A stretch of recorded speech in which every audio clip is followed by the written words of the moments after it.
இந்த ஜனநாயக பேரவையில் எனது கன்னி பேச்சை தொடங்குகிறேன். தெய்வப் புலவர் திருவள்ளுவர் செங்கோன்மை பற்றி பாடும் பொழுது கூறுவார், உரை செய்து காப்பாற்றும் மன்னவன் மக்கட்கு இறையென்று வைக்கப்படும். உங்கள் வீட்டு பிள்ளையாக மாண்புமிகு எங்கள் முதலமைச்சர் தளபதியார் இருக்கின்றார்.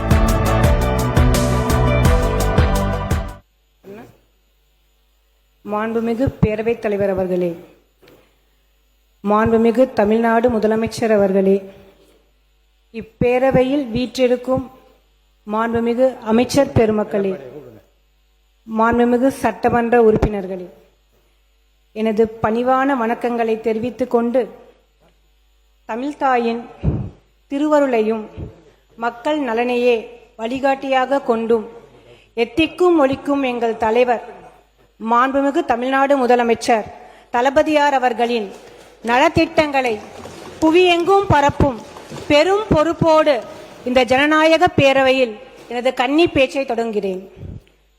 மாண்புமிகு பேரவைத் தலைவர் அவர்களே, எங்களுக்கு முகவரி வழங்கி மற்ற கட்சிகளுக்கு முடிவுரை எழுதி வரலாற்று சிறப்புமிக்க வெற்றினை பெற்ற எங்கள் தளபதியார் அவர்களை வணங்குகின்றேன். தெய்வப் புலவர் திருவள்ளுவர் செங்கோன்மை பற்றி பாடும் பொழுது கூறுவார், முறை செய்து காப்பாற்றும் மன்னவன் மக்கட்கு இறையென்று வைக்கப்படும். அரசியல் என்பது வெறும் அதிகாரம் அல்ல, அது மக்களின் குறைகளை கேட்டு நீதியை வழங்கி அவர்களின் வாழ்வை அரணாக நின்று காப்பாற்றக்கூடிய ஒரு புனிதமான பொறுப்பு.